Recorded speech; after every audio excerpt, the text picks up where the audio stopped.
गुरुदेव वशिष्ठ ने कहा, हे राजन, एकादशी का जो व्रत है इसे उपवास के करके भगवान मधुसूदन की जो उस दिन पूजा करते हैं, आंवले से जो स्नान करते हैं, आंवला एकादशी के दिन आंवला देह पर लगाकर और स्नान करने की जो महिमा है वो इस ग्रंथ में आप सुन रहे हैं। आंवला का रस आप पानी में डाल लीजिए या देह पर लगा लीजिए और आधी रात्रि तक, 11 के दिन रात को सोइए मत, आधी रात्रि तक कम से कम जागरण कीजिए। वह व्यक्ति अपने संपूर्ण पापों से मुक्त हो जाता है। कितना भी बड़ा पाप हो, 11 के दिन आधी रात्रि को जागरण, एकादशी का व्रत और बाल्टी में जल में आंवला डाल लें, आंवले का रस डाल लें, उससे स्नान करें तो कायिक, वाचिक और मानसिक 3 प्रकार के पाप जल करके राख हो जाते हैं। कायिक अपराध उसे कहते हैं जो शरीर से की गई, और वाचिक अपराध उसे कहते हैं जो वाणी से की गए। किसी को गाली दे दें तो उससे भी तो पुण्य छीणे ही होते हैं। और मानसिक पाप उसे कहते हैं जिन पापों को मन में विचार कर लिया गया। तो यह एकादशी का जो व्रत है वह 3 प्रकार के पापों को जला करके राख कर देता है। देह पर आंवले का लेपन, वर्णन है मधुसूदन भगवान की पूजा जरूर करें और 11 का व्रत करें। यह बहुत आनंद, आंवले के द्वारा स्नान करें, ये सभी पापों को धो देता है। हे राजन, एकादशी नाम का अग्नि से सूखा और गीला, यानी इस जन्म का, पिछले जन्म का, जानकर अनजानकर जो भी अपराध हुआ है, 11 रूपे तप की अग्नि के द्वारा सब जल के राख हो जाता है। ऐसी एकादशी है। आप बड़े बड़भागी हैं कि श्री धाम वृंदावन में आपकी एकादशी का उद्यापन हुआ है। इसका मतलब है कि एकादशी मैया अति प्रसन्न है। उसकी कृपा के बिना कहाँ संभव होता है। एकादशी का उद्यापन तो वो कृपा कर दे तभी यह संभव है। एकादशी तिथि को उपवास पूर्वक व्रत जो नहीं करता तभी तक इस शरीर में वो कष्टों को भोगता है। इसमें तो ये लिखा है जो एकादशी को अन्न ग्रहण करते हैं ऐसे लोग रोग हो जाते हैं, बीमार हो जाते हैं। एक बात का मैं आपको निवेदन करूंगा, आप व्रत करते भी नहीं हैं तो भी एकादशी के दिन दोपहर में आप कच्चा भोजन मत खाइए, रोटी मत खाइए, पूड़ी खा लीजिए, पराठे खा लीजिए, दाल मत खाइए। आप 365 दिन, 30 दिन दाल खाते हैं, आप पूरा महीना भर खाते हैं तो 2 ही दिन तो हैं, 28 दिन ही खा लो, 2 दिन मत खाओ। यदि जिसका निषेध किया है तो मत खाइए, क्योंकि 11 के दिन ये कच्चा भोजन ठीक नहीं है। दाल, फुल्का, चावल, इसी में लिखा है, इसको बिल्कुल भी मत लीजिए। अब इसमें तो ये लिखा है जो एकादशी के दिन ये कच्ची रसोई खाते हैं उसको तो विष्ठा कह दिया गया। जहाँ तक बने तो यह परहेज कर ले, पूड़ी खा लीजिए, तला हुआ खा ले उस दिन। मैं तो तले का बड़ा विरोधी हूँ, लेकिन ये नियम कहता है कि एकादशी वाले दिन, आश्रम में तो 11 वाले दिन भोजन ही नहीं बनता, फलहार बनता है। आप में से ऐसे लोग जो बैठे हैं जिनके आज एकादशी का उद्यापन का पहला दिन रहा है, हाथ उठाइए। तो 11 उद्यापन करने के लिए आए हैं। बढ़िया, 5-4 हैं आप में, 2-3 पीछे हैं।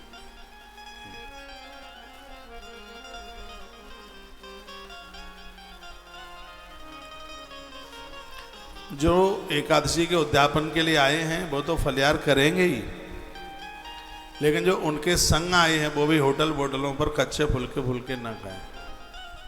वैसे तो इतनी अद्भुत व्यवस्था रही है कि बाहरी होटलों की जरूरत ही कहाँ है।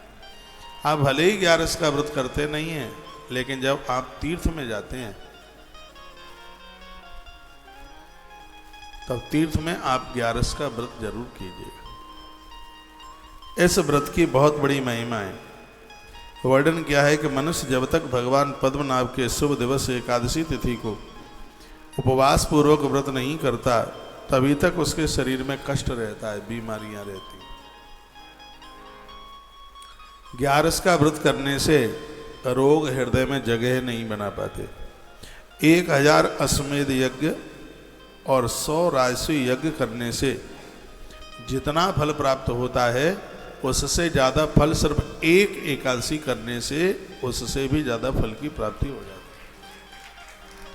अश्वमेध सहस्राणी वाजपेयी शतानिच, 1000 अश्वमेध यज्ञ करने से और 100 वाजपेयी यज्ञ करने से जितने फल की प्राप्ति होती है उतना फल सिर्फ एक एकादशी के करने से होता है। और आज की जो एकादशी है वो विशेष एकादशियों में से मोहिनी एकादशी है, बड़ी 11 में से, बड़ी एकादशी में से। और ऐसे सभे में आपसी धाम वृंदावन में है। तो ये बहुत बड़े पुण्य की बात है। एकादश इंद्रियों द्वारा जो पाप किया जाता है वह सब का सब एकादशी का उपवास करने से नष्ट हो जाता है। आँखों से, हाथों से, पांवों से, जीभ से, कानों से जो भी कोई अपराध हुआ है एकादशी का व्रत करने से वह सब नष्ट हो जाता है, ऐसा वर्णन है। हे राजन, यदि किसी बहाने से एकादशी का उपवास कर लिया जाए तो यमराज का दर्शन नहीं होता। फिर भगवान गरुण मृत्यु काल में अपना गरुण लेकर आते हैं और उस पर जीव बैठकर भगवान के धाम के लिए चला जाता है। यह है एकादशी की। अब क्या तो आपने कुछ ताली जोर से ज्यादा नहीं बजा दी क्या?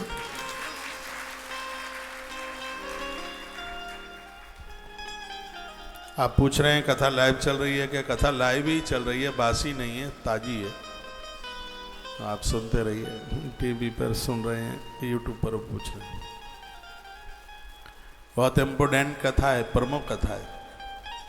11 वाले दिन और आप 11 की महिमा सुन रहे हैं, 11 का मातम्य सुन रहे हैं, तो पुण्य की तो बात है ही। यह एकादशी स्वर्ग और मोक्ष दोनों देती है। मुक्ति प्रदानित करने वाली यह तिथि है। वर्णन किया गया है राज्य और पुत्र को प्रदान करने वाली है। जो किराए के मकान दुकान में रहते हैं, आप श्रद्धा से 11 का व्रत तो करके देख लीजिए। जिनको संतान नहीं है, सास माँ एकादशी का व्रत करती है और बहू बेटे को संतान नहीं है, एक बार संकल्प करके अपनी बहू को, बेटे को अपनी एकादशी दीजिए। इससे बांझपन खत्म हो जाता है, ऐसा नारद पुराण के अंतर्गत वर्णन है। एकादशी वंश की वृद्धि करती है। माता पिता के जब तक करने से उसका पुण्य उसके बच्चों को प्राप्त होता ही है, इसमें कोई संशय वाली बात नहीं है। एकादशी शरीर को निरोग बनाने वाली है। हे राजन, एकादशी से अधिक पवित्र धरती पर कुछ भी नहीं है। ना गंगा न गया काशी, कुरु पुष्करम कुरुक्षेत्र च। वर्णन है, एकादशी से पवित्र गंगा भी नहीं है, काशी भी नहीं है, गया जी भी नहीं है, पुष्कर भी नहीं है, कुरुक्षेत्र भी नहीं है। अमरकंटक नर्मदा उद्गम वह भी नहीं है। देविका नदी ये जम्बू में पड़ती है, इसकी बड़ी महिमा का वर्णन किया है माँ देविका, जिसको विशेष नदियों में माना गया है। लेकिन एकादशी से बढ़कर वह भी नहीं है। यमुना भी नहीं है, चंद्रभागा नदी भी नहीं है। एकादशी से बढ़कर इस धरती पर कोई भी इससे बड़ा व्रत नहीं है, इससे बड़ा कोई भी पुण्य नहीं है। एक बड़ी सुंदर बात मैं आपको निवेदन कर दूं, धरती की 1 इंच जमीन भी न रह पावे, संपूर्ण धरती की 11 बार परिक्रमा आप करते हैं, पूरी धरती की, जिसमें भारत और भारत के बाहर के देश भी वो सब आ जाते हैं। सगरे मंदिर आ जाएंगे, सब नदियां आ जाएंगी, सगरे तीर्थ आ जाएंगे। संपूर्ण धरती की 11 बार 11 बार परिक्रमा करने से आप जितना पुण्य कमाते हैं उतना पुण्य सिर्फ एक एकादशी का व्रत करने से आप प्राप्त कर लेते हैं। वो भाग्यहीन है, सच में वो दुर्भागी हैं, इतनी बड़ी महिमा होने के बाद भी जो एकादशी को अन्न खाते हैं, व्रत नहीं करवाए। मैं बड़ा बड़भागी हूं, इतना भाग्यशाली हूं कि मुझे 39 वर्ष हो गई हैं व्रत करते करते एकादशी।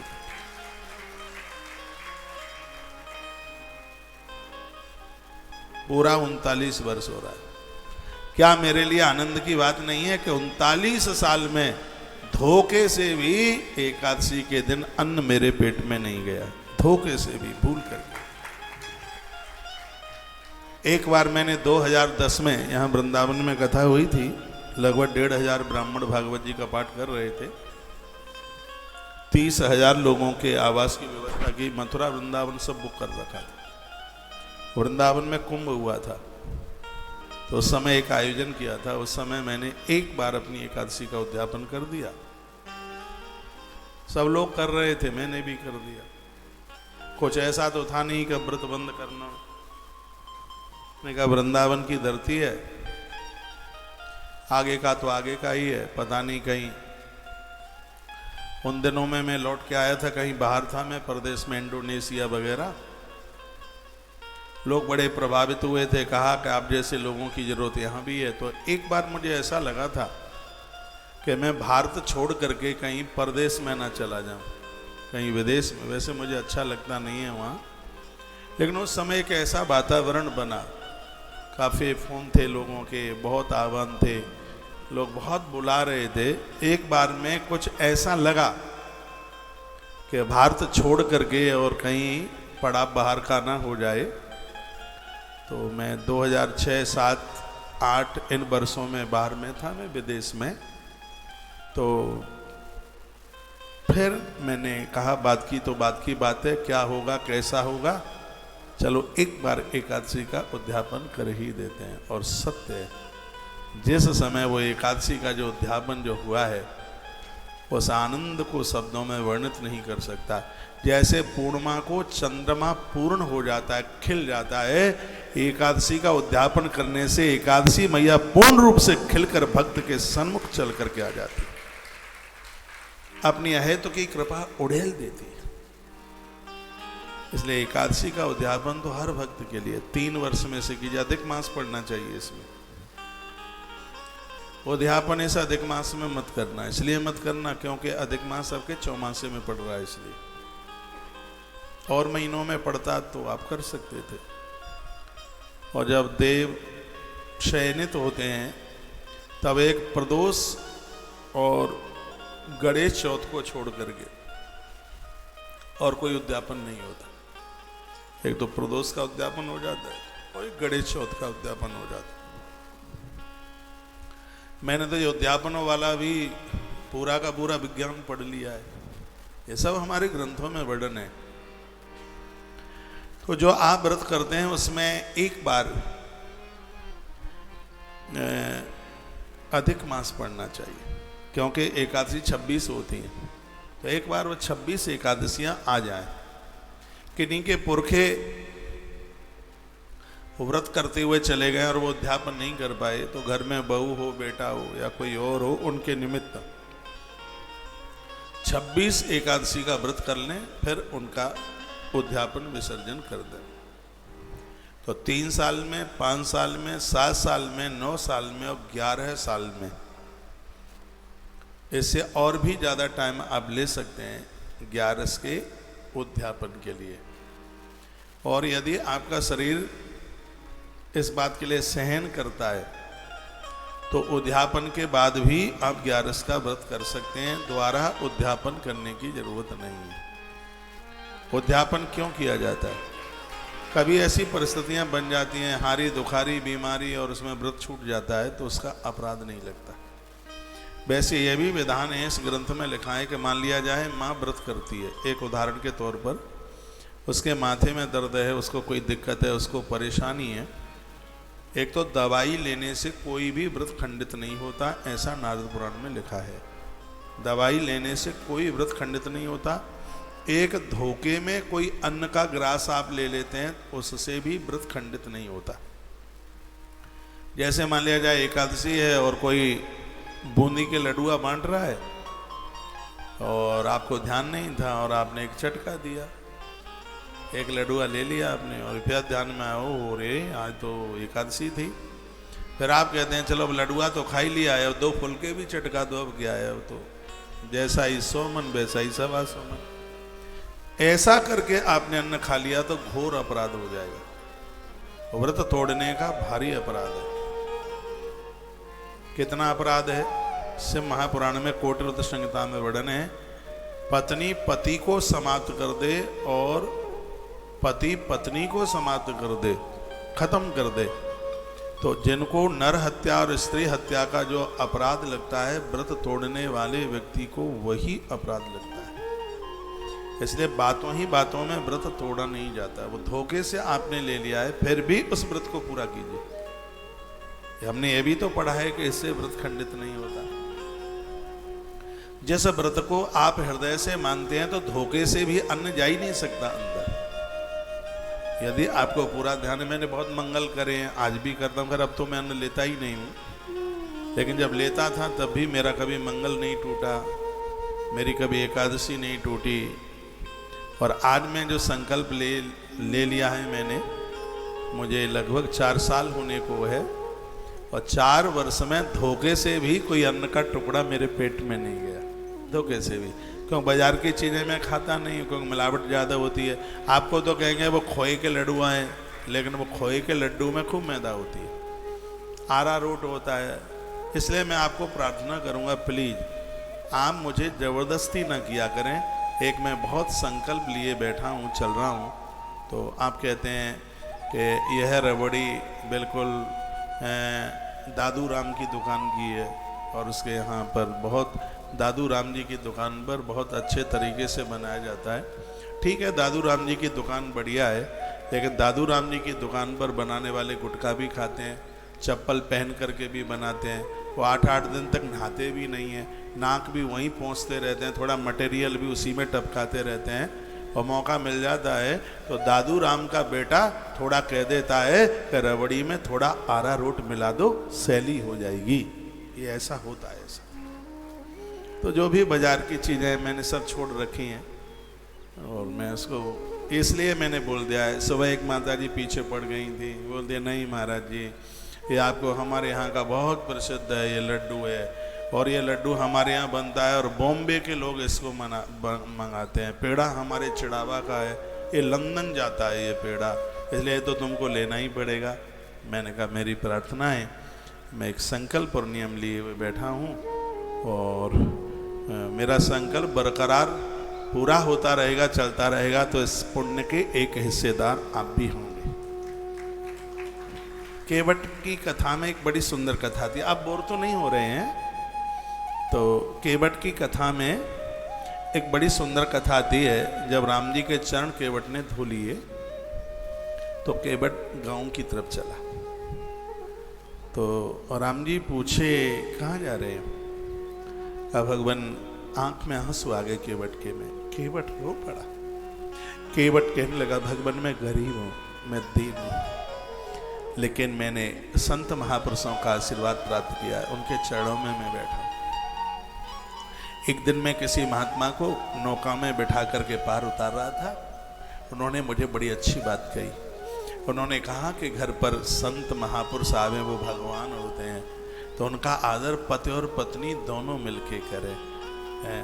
पति और पत्नी चरण धोएं, आरती उतारें, कहें भगवान गरीब हूँ, लेकिन मैंने गुरुओं के वाणी से सुना है कि जब कोई आवे तो पति पत्नी दोनों मिलकर उसके चरण धोएं। भगवान मुझे रोकिए मत, मैं घरवाली को लेने के लिए जा रहा हूँ, हम दोनों मिलकर आपके चरणों का प्रक्षालन करेंगे, आपके चरण धोएंगे। भगवान अच्छा लगा सुन के। केवट घर पहुंच गया। केवट ने कहा भाग्यवान, ये 2 महापुरुष हैं, अपनी घरवाली को भाग्यवान कहते हैं, पता नहीं आप तो क्या कहते होंगे।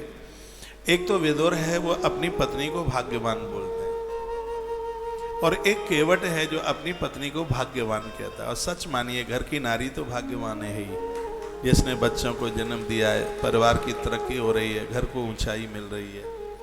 इसमें मेरी बहुत बहनें आई हैं जो अपने सास ससुर को 11 का उद्धापन कराने के लिए लाई हैं, पकड़ करके लेके चलती हैं, वो चल नहीं पाती, वो उनको सहारा दे रहे हैं। इसलिए तो बेटा और बहू की आवश्यकता होती है। सच मानिए, मैं त्रिकालदर्शी नहीं हूँ, और लेकिन यह मुझे अनुभूति जरूर होती है कि मेरी ऐसी बहनों को लेने के लिए स्वयं भगवान नारायण गरुड़ लेकर के पधारेंगे। जो आप कर रहे हैं बहुत मलूक कर रहे हैं, बहुत अच्छा कर रहे हैं। मैं वही प्रसंग में आपको लेके आ रहा हूँ। केवट की आंख में आंसू आ गए और केवट ने कहा भाग्यवान, आनंद हो गया। अब भगवान ने चरण धोने के लिए बोल दिया, तू जल्दी चल, देर मत कर। दोनों मिलके भगवान के चरण धोएंगे, चढ़ोदक लेंगे। तो वो केवटानी रो पड़ी, आंख में अश्रुपात होने लगा। तो केवट ने पूछा, तू क्यों रो रही है? वो कहती है, मैं अपनी गरीबी को कोस कोस के रो रही हूं। आज हम इतने गरीब हैं, हमारे घर कोई बर्तन भाड़े नहीं है। मेरे घर में सोने और चांदी के बर्तन होते तो प्रभु के चरण हम उन पात्रों में धोते। वो केवटानी बोली। तो केवट ने कहा, पगली तू जानती नहीं है, मेरे पास सोने और चांदी के बर्तन भी होते तो भी मैं भगवान के चरणों से उन पात्रों को स्पर्श नहीं करता। केवटानी ने पूछा, क्यों? कहा, भगवान एक बहुत बड़ा संकल्प लेकर के निकले हैं। वो किसी गांव से नहीं निकलेंगे, सोने चांदी के किसी भी आभूषण पात्र को वो स्पर्श नहीं करेंगे, क्योंकि 14 वर्ष के लिए वो उदासीन भेष बना करके निकले हैं।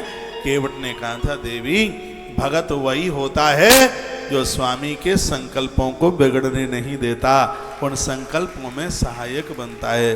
तो उनके संकल्पों का पुण्य भगत को ऑटोमेटिक अपने आप मिलता है। ऑटोमेटिक तो मैं बोल रहा हूं, केवट ने कहा लगातार उसका पुण्य मिलता ही है। तो मैं निवेदन कर रहा हूं कि मेरे संकल्प में आप सहभागी हैं। आप जोर नहीं देते हैं, कूटू ले लो, मंगोड़ा ले लो, सिंगाड़े का लपसा ले लो, ये भी ले लो, वो भी ले लो। ये मैं शर्मा जी के यहाँ जाता हूँ तो बहुत बोलते हैं, ये कूटू ले लो, ये मंगोड़ी ले लो, पकौड़ी ले लो, खीर ले लो, सिंगाड़ा ले लो। तो मेरे संकल्प में आप सहयोगी बनिए, बड़ा अच्छा चल रहा है। तो ये बाजारू जो चीजें हैं, अपना फलियार आप एकादशी को लेते हैं, अपने हाथों से बनाइए। जो भी कुछ बना रहे हैं, ये बाजारू चीजों को मत करिए उसको प्रयोग में। पूरा दिन भूखों रहा जाता है, 11 जैसा व्रत। और आपको तो लेके आए हैं कि मथुरा जी के पेड़े हैं। अब वो पेड़े वो वाले नहीं रहे, बनाने वालों के दिमाग भी तो वो नहीं रहे हैं। सब जगह लोग हाय पैसा पैसा पैसा पैसा के चक्कर में पड़ गया है, और आपका व्रत टूटे नहीं, इसके लिए बहुत सा ध्यान रखिए। एकादशी की ये कुछ जो बातें हैं, इसमें फलियार एक ही बार किया जाता है, नियम तो यही है। और फलियार लेके डकार न आवे, नींद न आवे, नहीं व्रत खंडित हो जाएगा। 3 दिन में व्रत पूरा होता है ये। 10वीं के दिन भी भोजन एक ही बार होता है, और द्वादशी के दिन भी भोजन एक बार होता है। एकादशी के दिन फलियार, मैं इसलिए नहीं बोल रहा हूँ कि आश्रम का फलियार बच जाए, नहीं, खूब खाइए पीजिए, इसलिए नहीं बोल रहा हूँ मैं। जो एक नियम, जो एक विधि बताई है। हम लोग तो उस जमाने में एक ही बार में 3-3 दिन का खा लेते थे, तब की बात है। एक कोई श्रीमान बोले, मैं भी व्रत करता हूँ लेकिन एक दाढ़ से खाता हूँ। हमने कहा, कुटी कतरने वाली जो मशीन है जिसमें एक गड़सा होता है, क्या वो काम नहीं करती है? एक दाढ़ से तो लोग बहुत खा लेते हैं। 3 दिन का ये व्रत है। 10वीं की रात्रि को वन छोड़ा जाता है, 3 दिन जमीन में सोया जाता है। इसमें 10वीं की रात्रि को जमीन में सोया जाता है। 11 की रात्रि में आधी रात्रि तक जागरण करना होता है, जमीन में सोया जाता है। और द्वादशी की रात्रि को भी जमीन में सोया जाता है। क्या लिखा है कि जिंदगी भर नर्मदा के किनारे पर वास करने से, जीवन भर कुरुक्षेत्र में वास करने से, जिंदगी भर पुष्कर में कार्तिक नहाने से, जीवन भर काशी में वास करने से, हर वर्ष का माघ प्रयाग में निकलता है, जिंदगी भर यमुना में स्नान करने से, देविका नदी के किनारे पर वास करने से जितना पुण्य नहीं मिलता, उतना पुण्य सिर्फ एक एकादशी के व्रत करने मात्र से प्राप्त हो जाता है। तो ये बात ध्यान में रहेगी संपूर्ण धरती की 11 परिक्रमा करने से जितना फल प्राप्त होता है, सिर्फ एक एकादशी का व्रत करने से उतने पुण्य की प्राप्ति होती है। आप मंगलवार करते हो, बुधवार करते हो, गुरुवार करते हो, ये तो सब बहुत पीछे रह गए एकादशी के सामने। 11 के सामने कुछ नहीं। एकादशी में तो सब कुछ समाया हुआ है। जो लोग ये सोचते हैं कि मृत्यु के समय पर पांव में कांटा लगे, इतना भी कष्ट ना हो, तो उन्हें आज ही ये संकल्प ले लेना चाहिए कि अगली बार आने वाली एकादशी से हम व्रत आरंभ करेंगे। आप अपने जीवन का आनंद देखिए। चाहे दुनिया भर की स्त्रियां इकट्ठी कर लें, बच्चे पैदा कर लें, धन इकट्ठा कर लें, लेकिन अंत में ग्रंथ का कहना यह है कि यात्रा तुमको अकेले ही करनी पड़ेगी। कोई संग जाएगा नहीं, सिर्फ अकेले और सिर्फ अकेले यात्रा। उस समय आप निर्भय होके जाएं, उत्सव के साथ उत्साह मनाते हुए जाएं। तो उसके लिए यदि आपका शरीर काम करता है तो आप एकादशी का व्रत अवश्य में कीजिए। इससे बड़ा कोई व्रत नहीं है। यह व्रतों का राजा है, ऐसा कहा गया। इसमें रात में जागरण करने से मनुष्य संपूर्ण पापों से मुक्त हो जाता है। आधी रात्रि तक 12 बजे तक जगिए। वैसे आप जगते ही 12 बजे तक। कीर्तन सुनिए। आजकल तो विज्ञान का जमाना है, मोबाइल में कीर्तन चालू कर ले, मोबाइल गाता रहेगा और आप सुनते रहेंगे।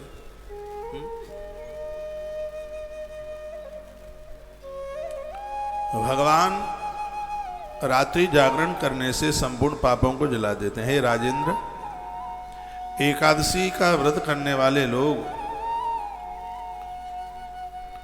30 पीढ़ियों का उद्धार करते हैं। ये लिख लेना। वो 30 पीढ़ियां कौन कौन सी हैं? एकादशी का व्रत जो करते हैं वो 30 पीढ़ियों का उद्धार करते हैं। 10 पीढ़ियां तो माँ के कुल की, मामा के यहाँ की, 10 पीढ़ियां पितृ कुल की, और 10 पीढ़ियां पत्नी के कुल की। एक कोई इधर मध्य प्रदेश की बात है, उन्होंने अपनी बेटी के लिए घर ढूंढा और मेरे पास आएगा, महाराज जी घर बहुत अच्छा, एक ही लड़का है, टीचर है, उसके पापा भी मास्टर थे, बस एक ही कमी है। मैंने कहा कमी क्या है? हर महीना गिरिराज जी की परिक्रमा करने को जाता है, हर महीना वृंदावन जाता है, वो हर महीना महात्माओं से मिलने के लिए जाता है। मैंने कहा फिर तो ये तो ज्यादा अच्छा है। अच्छा क्या है? क्यों? कैसे अच्छा नहीं है? अच्छा नहीं है, हमारी बेटी को छोड़कर कहीं बाबा ना बन जाए, इस बात का भय है। मैंने कहा वो बाबा बनेगा तो उसको कोई रोक भी नहीं पाएगा। कुछ लोग तो हमारे पास ऐसे आते हैं कि नास्तिक है, पूजा पाठ करता नहीं है, देवी देवताओं को मानता नहीं है, और लोगों को इसमें भी तकलीफ होती है कि पूजा पाठ ज़्यादा करता है, महात्माओं से मिलता है, गिरिराज जी की परिक्रमा करने को जाता है। मैं आपको कहना चाहूँगा, आपको ऐसा जामाता मिला है, आपको ऐसा दामाद मिला है जो धार्मिक है, आपकी कुल परंपरा की 10 पीढ़ियों का तारण कर देगा। ऐसा इस ग्रंथ में। जितने भी जामाता हैं इस धरती के, जितने भी दामाद हैं, यदि वो एकादशी का व्रत करते हैं तो 10 पीढ़ियां उनके ससुराल की तरेंगी, 10 पीढ़ियां उनके मामा के पक्ष की तरेंगी, और 10 पीढ़ियां उनकी स्वयं के पक्ष की तरेंगी। इसको कोई रोक नहीं सकता। इसलिए बहनों, तुम्हारा आदमी यदि व्रत करता है तो सहयोग कीजिए, रोकिए मत उसे। तुम्हारा मम्मी पापा पियर का खानदान 10 पीढ़ियां मुक्त, ये समझ लीजिएगा। ये लिखा है इसमें। यदि झूठ है तो कोई मेरी बात काट के बताए, मुंह मांगा इनाम मिलेगा। तो यदि ऐसा नहीं है तो 10 पीढ़ियां स्वयं की, पिताजी के पक्ष की, 10 पीढ़ियां मामा के पक्ष की, और 10 पीढ़ियां घरवाली के पक्ष की। 30 पीढ़ियों का उद्धार आत्मकल्याण होगा जो 11 का व्रत करेंगे। ये गुरुदेव वशिष्ठ कथा सुना रहे हैं, वो साधारण नहीं है। गुरुदेव राम जी के भी गुरु जी, विधाता ब्रह्मा के मानस पुत्र हैं, और उन्होंने यह अद्भुत बात कही है। एक बात नहीं मैं पूछ पाया, ये बताइए, मेरी लैंग्वेज, मेरी भाषा आपकी समझ में आ रही है? धन्यवाद। तो आपसे बने तो एकादशी का व्रत कीजिए। और एक बात और सुन लें आप, एकादशी का व्रत करने के तत्पश्चात उद्यापन करने के बाद फिर यदि आप अन्न खाते हैं तो अन्न खाने का 1% भी दोष नहीं लगता। ये सबसे बड़ी बात है। देखो, नहीं तो 11 को अन्न खाए तो ऐसा बता दें कि बिष्टा के बिलबिलाते कीड़ों को खा लिया, जो ग्रंथों में लिखा है। आपने एक बार एकादशी कर ली है, उसका उद्यापन कर दिया और फिर आपने अन्न ग्रहण करना। एक कच्चा भोजन तो फिर भी मत करना। आपने पकी रसोई, आपने ये प्रसाद लिया है तो वो अन्न खाने में 1% भी बिल्कुल दोष नहीं लगता, ऐसा हमारे ग्रंथ में। हरे वैष्णव जनों के लिए 11 का व्रत तो बहुत ज्यादा जरूरी है। ईश्वर ने हम लोगों के ऊपर कितनी कृपा कर दी, ऐसे खानदान परिवार में जन्म दे दिया। हम 8 साल की उम्र से व्रत कर रहे हैं। वो बच्चा कहाँ है छोटा सा, राम नहीं दिखा सुबह से, कहाँ है? आश्रम में छोटा सा बालक है, 8 साढ़े 8 साल का है। ऐसे ही तो बच्चे बन जाते हैं, देख देख करके बन जाते हैं। देख, वो एक बार देख लेता है, उसी को रिपीट कर लेता है, खुद उसी पर चलना शुरू कर देता है। मेरे गांव के पास में एक छोटा सा कस्बा रहा, तो वहां एक जैनी महात्मा आए हुए थे बहुत टाइम पहले। मेरी उम्र 6-7 साल की होगी। मैं तो उन्हीं के साथ चला गया होता, लेकिन वृंदावन में रहना मेरी जन्म पत्री में लिखा हुआ था, यहाँ रहना। चला गया होता। उनका प्रवचन ऐसी छोटी सी उम्र में सुना, उसने हृदय के ऊपर असर किया। और ऐसा तो कुछ समझ में आता ही नहीं था कि जैनी महात्मा है। तो उनकी बातें तो भगवान की थी, हमें जैनी ना जैनी से क्या मतलब था। वो जो बोल रहे थे वो बातें बड़ी ईश्वर से मिलाने वाली बातें थी, भगवान से मिलाने वाली जो बातें थी। तो छोटी उम्र में, छोटी आयु में बहुत बड़ा फर्क पड़ता है। ऐसे ग्रंथ में लिखा है 5 वर्ष से लेकर 8 वर्ष से लेकर 85 वर्ष तक एकादशी करने का विधान। 8 साल से लेकर 85, इसके बीच में आप 11 का व्रत आराम से कर सकते हैं। आपकी बेटी, आपका बेटा 8 साल के हो गए हैं, 8 साल में समझदारी आ जाती है, खूब आ जाती है, तो 11 का व्रत आप बिल्कुल कर सकते हैं। यदि घर में कोई बीमार है, अभी मैं बता रहा था, और वो व्रत करने में असमर्थ हैं और अचानक वो व्रत टूट रहा है, तो उनकी बहू, बेटा और भी कोई अपना उनका व्रत कर लेते हैं, तो व्रत खंडित नहीं माना जाता, उस व्रत को पूरा माना जाता है।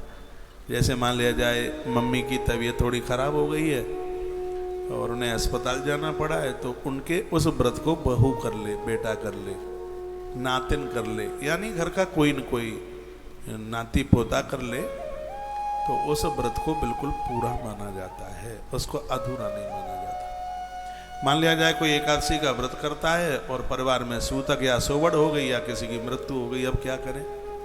तो देवी देवताओं को हाथ मत लगाइए, फिर स्नान कीजिए, अन्न मत खाइए, फल वगैरह ले लीजिए, मानसिक भाव से भगवान का चिंतन कीजिए, आपको पूरा व्रत करने का ही फल प्राप्त होगा। तो उसको तोड़िए मत, मठ मंदिर मन जाइए, देवताओं को मत छूइए। लेकिन ऐसा नहीं है कि घर में सोवड़ हो गई कि किसी की मृत्यु हो गई, अब तो 4 फुलका खींची दें, अब क्या है, फिर अपराध हो जाएगा। तो जो 11 का जो व्रत है, इसके ऊपर तो आप 1 वर्ष के लिए मुझे बोलें कि 1 साल के लिए 26 एकादशियों पर प्रवचन हो, तो मुझे लगता है कि 365 दिन कम पड़ जाएंगे, उसमें प्लस 125 दिन और जरूरत पड़ेगी। इतनी बड़ी महिमा 11 की है, 500 दिन में भी इसका पूरा महात्म्य पूरा ना हो। और जो मैं अभी आपको बातें बोल रहा हूं, मैंने ये चक्कर घूम रहा है भाई,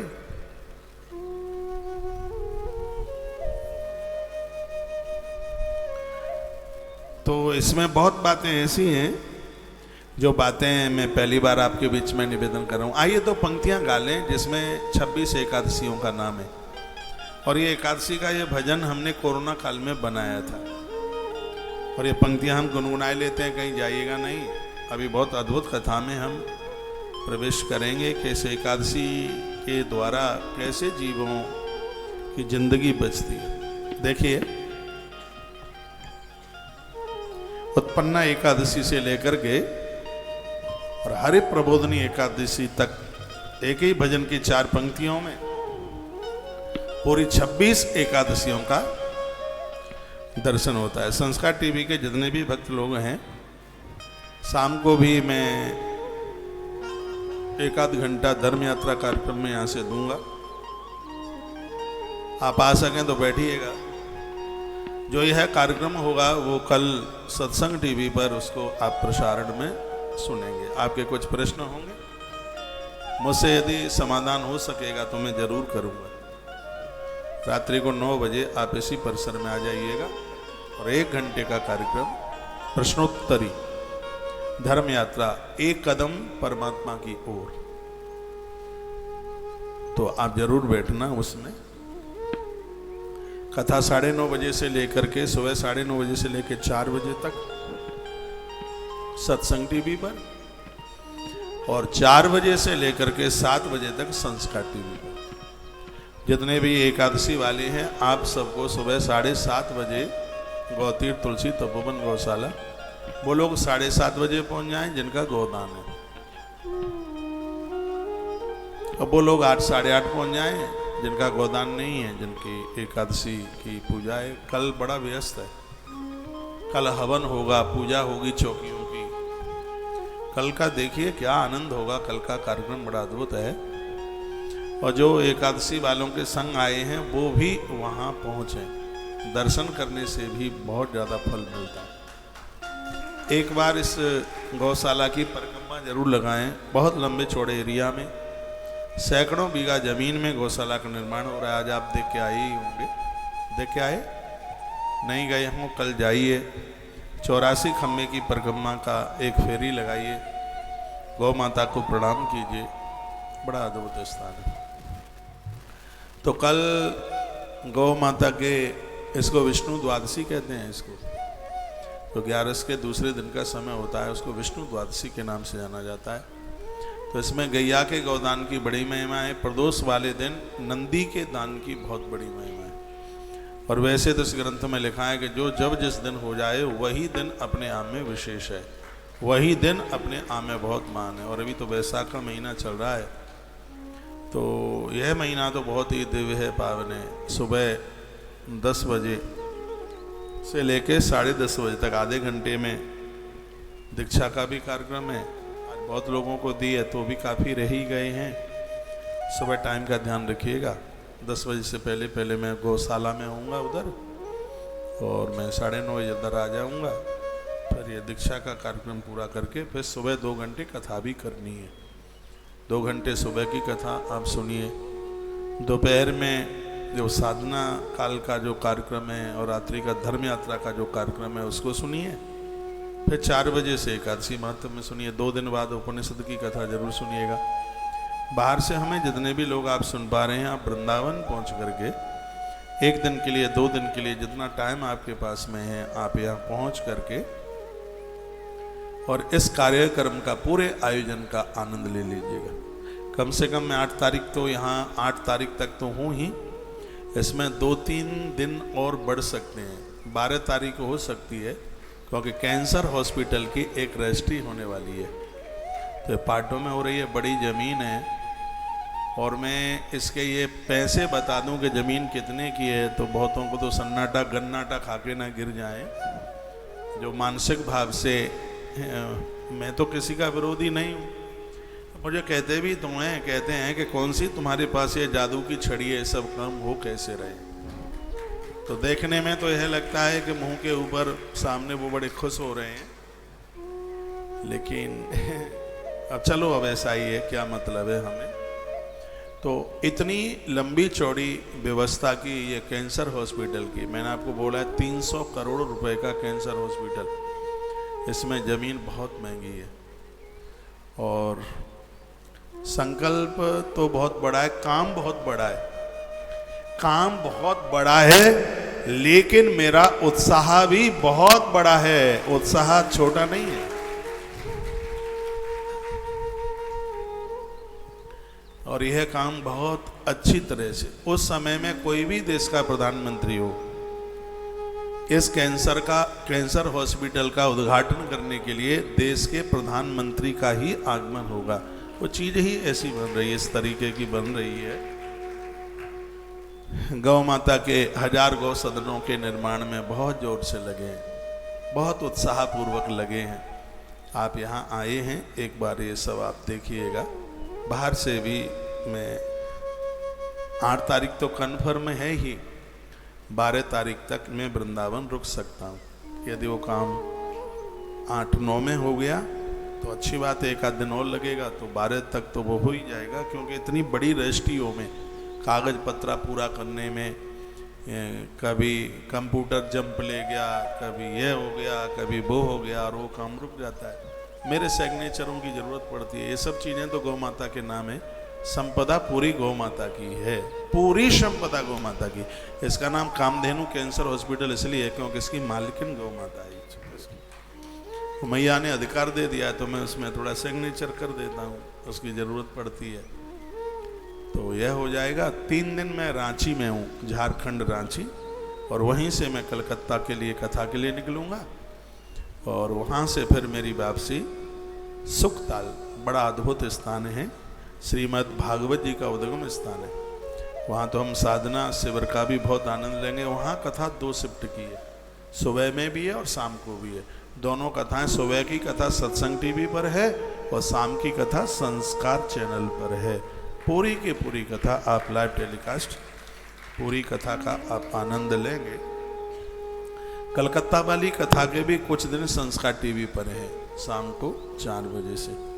आप ही भक्त लोग कहते हैं कि हमारे यहाँ सत्संग आता नहीं है महाराज जी, ज़्यादा नहीं तो साल में, वो महीने में 10-5 दिन तो संस्कार टीवी पर कथा सुनने को मिल जाए। तो ये आपकी वजह से ही ये सब अच्छा ही अच्छा हो रहा है, सब बढ़िया हो रहा है। उपनिषद की कथा घर घर तक पहुँचे, तो उसके लिए कथा संस्कार टीवी पर भी 4 बजे से आप सुन पाएंगे। तो 2 पंक्तियाँ हम गुनगुना लें एकादशी मैया की। आइए एक बार उन भक्तों के लिए आप तालियां बजाइए, चाहे यहाँ पहुँचे हैं, चाहे अपने घर में बैठे हैं, जिन्होंने 8-11 के दिन यहाँ सेवा कार्यों में बहुत सहयोग किया है। मेरी व्यासपीठ से बहुत बहुत मंगलमय शुभकामनाएं उनके लिए। आइए 2 पंक्तियां समर्पित करें।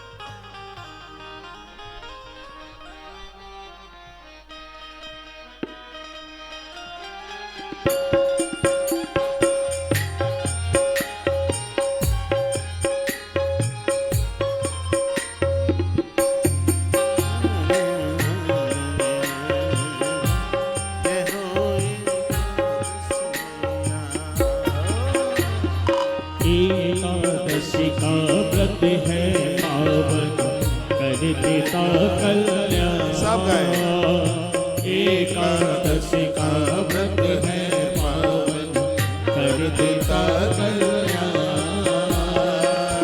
बदरी वन में प्रगट भई माँ, देव करे सम्मान, पाप को आज मिटाओ, सदा ये व्रत अपना, ओ पाप को आज मिटाओ, सदा ये व्रत अपनाओ। दोनों हाथ।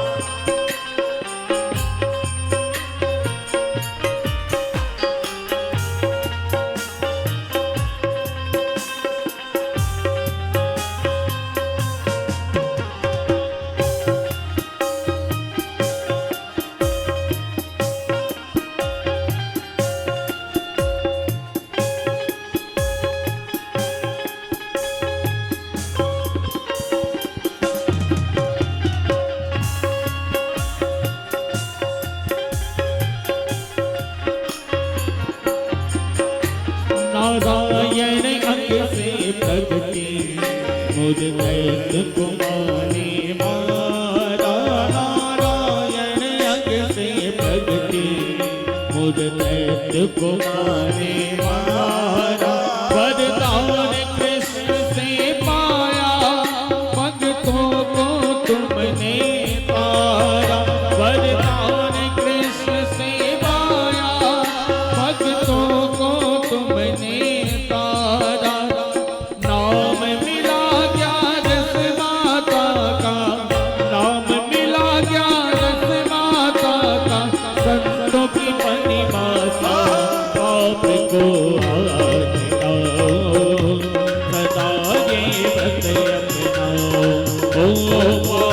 को अपनाओ, सदा ये व्रत अपनाओ।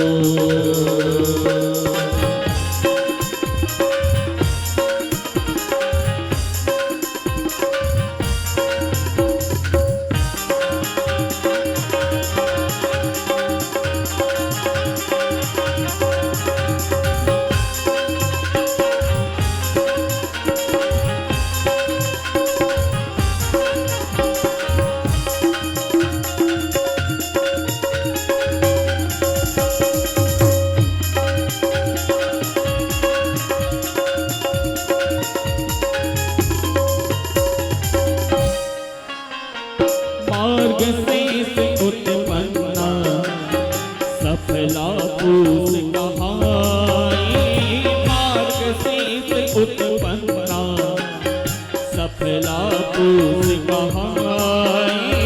माघ मास माघ गया फागुन आवला आई, मार्ग से उत्पन्ना सफला पूस कहाई, मार्ग शीस उत्पन्ना सफला पूस कहाई। माघ मास में विजया फागुन आवला आई, माघ मास में विजया फागुन आवला आई। चैत्र में पाप मोचनी मैया, चैत्र में पाप मोचनी मैया, बिगड़ बनावेगा पाप को मिटाओ, सदा ये व्रत अपनाओ, पाप को मिटाओ, सदा ये व्रत अपनाओ। एकादशी का व्रत है पावन, कर देता कल्याण। बद्री वन में प्रकट हुई माँ, देव करे सम्मान, पाप को मिटाओ, सदा ये व्रत अपनाओ, हो पाप को मिटाओ, सदा ये व्रत अपनाओ।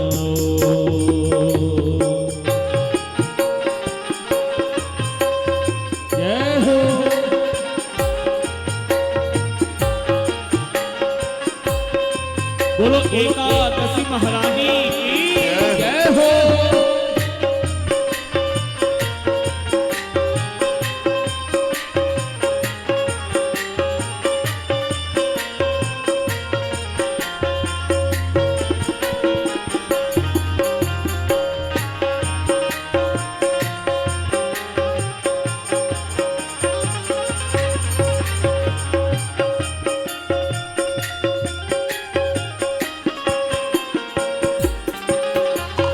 मोहनी और परोनी बैसाख में पूजी जाती, मोहनी और परोनी बैसाख में पूजी जाती। अपना निर्जल 11 से मास ज्येष्ठ में आती, अपना निर्जल 11 से मास ज्येष्ठ में आती। अषाढ़ योगिनी माता पद्मा, अषाढ़ योगिनी माता पद्मा, भक्तों का वरदान, पाप को मिटाओ, सदा ये व्रत अपनाओ, ओ पाप को मिटाओ, सदा ये व्रत अपनाओ।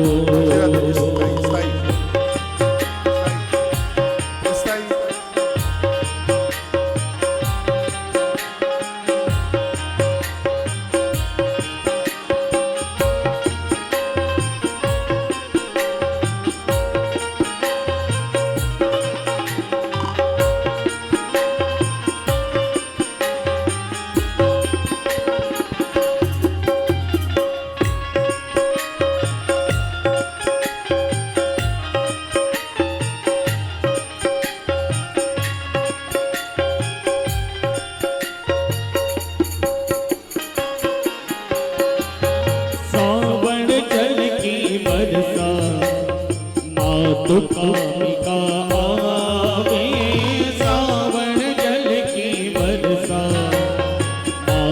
कामिका आवे पुत्र दिय माँ ज्ञान से पुत्र तथा सुकहावे पुत्र दिय माँ ज्ञान से पुत्र तथा सुकहावे अजा और पावन भादव की अजा और पावन भादव की माँ अपने धर्म की पाप को आज जाओ सदा ये व्रत अपनाओ ओ पाप को आज जाओ सदा ये व्रत अपनाओ। एकादशी का व्रत है पावन कर देता कल्याण एकादशी का व्रत है पावन कर देता कल्याण बदरी वन में प्रकट भई माँ देव करे सबका पाप को आज हटाओ सदा ये व्रत अपनाओ ओ पाप को आज हटाओ सदा ये व्रत अपनाओ।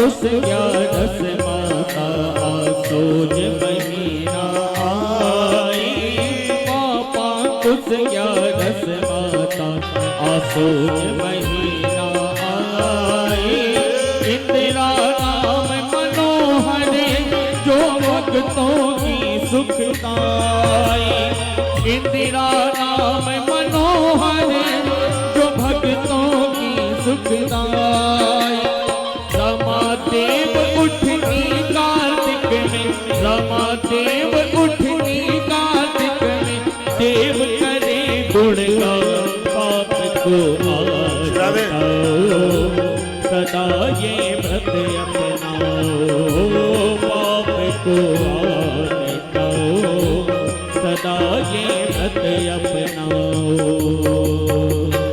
एकादशी का व्रत है पावन कर देता कल्याण बदरी वन में प्रकट भई माँ देव करे सबका पाप को आज हटाओ सदा ये व्रत अपनाओ पाप को आज हटाओ सदा ये व्रत अपनाओ।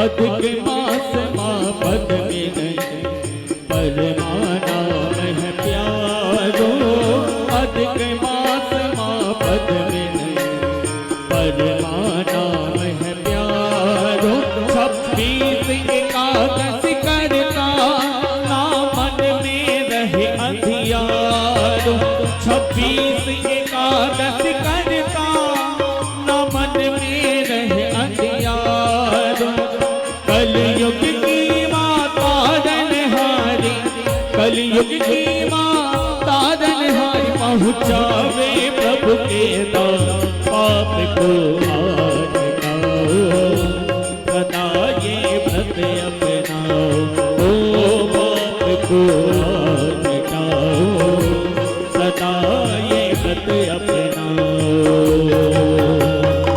एकादशी का व्रत है पावन कर देता कल्याण।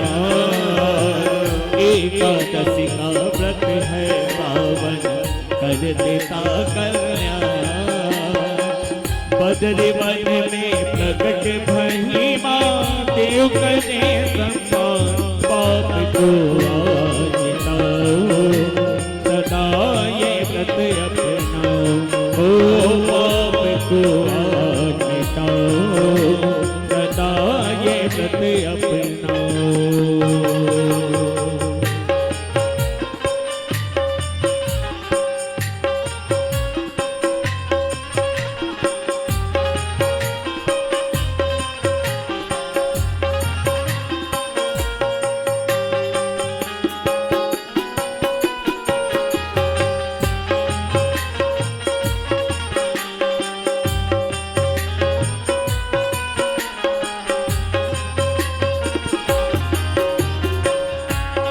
बोलो एकादशी मैया की जय हो।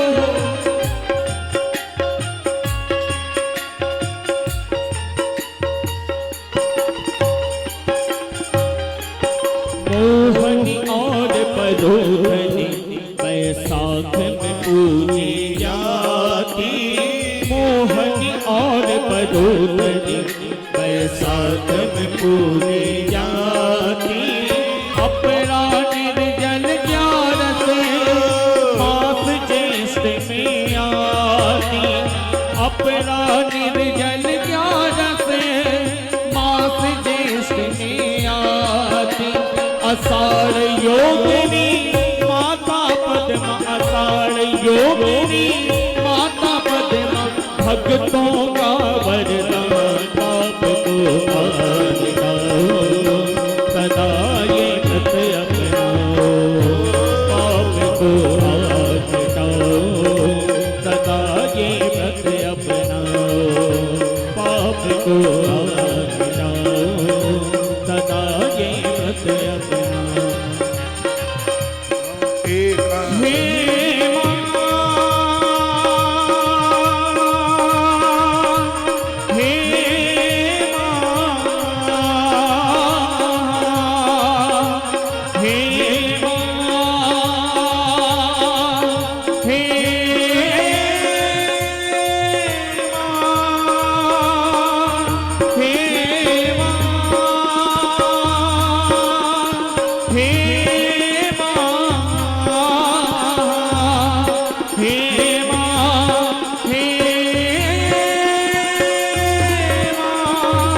बोलो एकादशी मैया की जय।